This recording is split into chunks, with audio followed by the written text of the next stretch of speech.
Hello and namaste everyone. Thank you all of you for being here.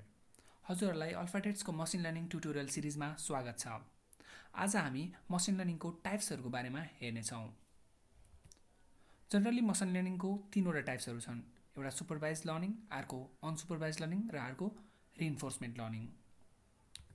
सुपरभाइज्ड learning लर्निङमा चाहिँ हामीसँग पहिले level डाटाहरू हुन्छ र ती डाटाको आधारमा चाहिँ नयाँ डाटाहरूलाई हामीले लेभल गर्छौँ। सपोज हामीसँग चाहिँ कुनै एउटा इमेल क्लासिफायर बनाउनु पर्यो भनेदेखि हामीले के गर्छौँ त, हरेक इमेल जुनमा चाहिँ फ्री भनेर टेक्स्ट आएको छ त्यसलाई चाहिँ स्प्याम भनेर डिनोट गरिदिन्छौँ र जुनमा त्यस्तो टेक्स्ट छैन त्यसलाई चाहिँ नट स्प्याम भनिदिन्छौँ।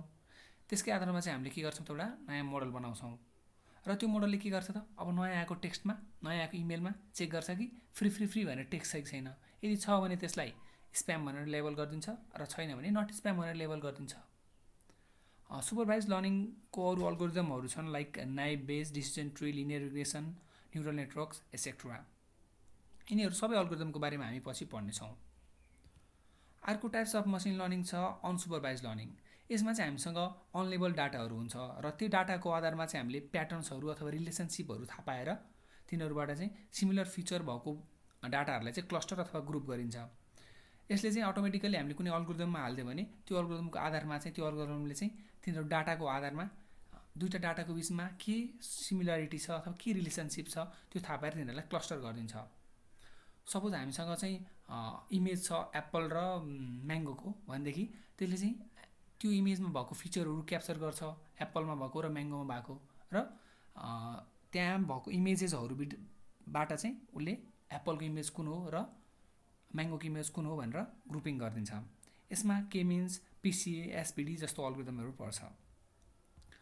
अर्को थर्ड टाइप अफ अल्गोरिदम छ रिइन्फोर्समेन्ट लर्निङ। रिइन्फोर्समेन्ट लर्निङ चाहिँ हाम्रो हिट एन्ड ट्रायल मेथडबाट काम गर्छ।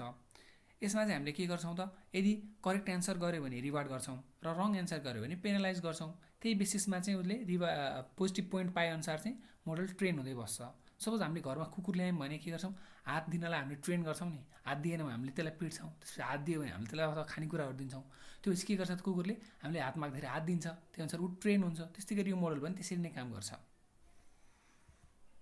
सो वाट्स नेक्स्ट, अब नेक्स्ट भिडियोदेखि चाहिँ हामीले डाइरेक्टली कोड स्टार्ट गर्छौँ लिनियर रिग्रेसनको। लिनियर रिग्रेसनले कसरी काम गर्छ, यसमा के म्याथ युज भएको छ त्यो पढ्छौँ, साथसाथै पाइथनमा कोड पनि गर्छौँ।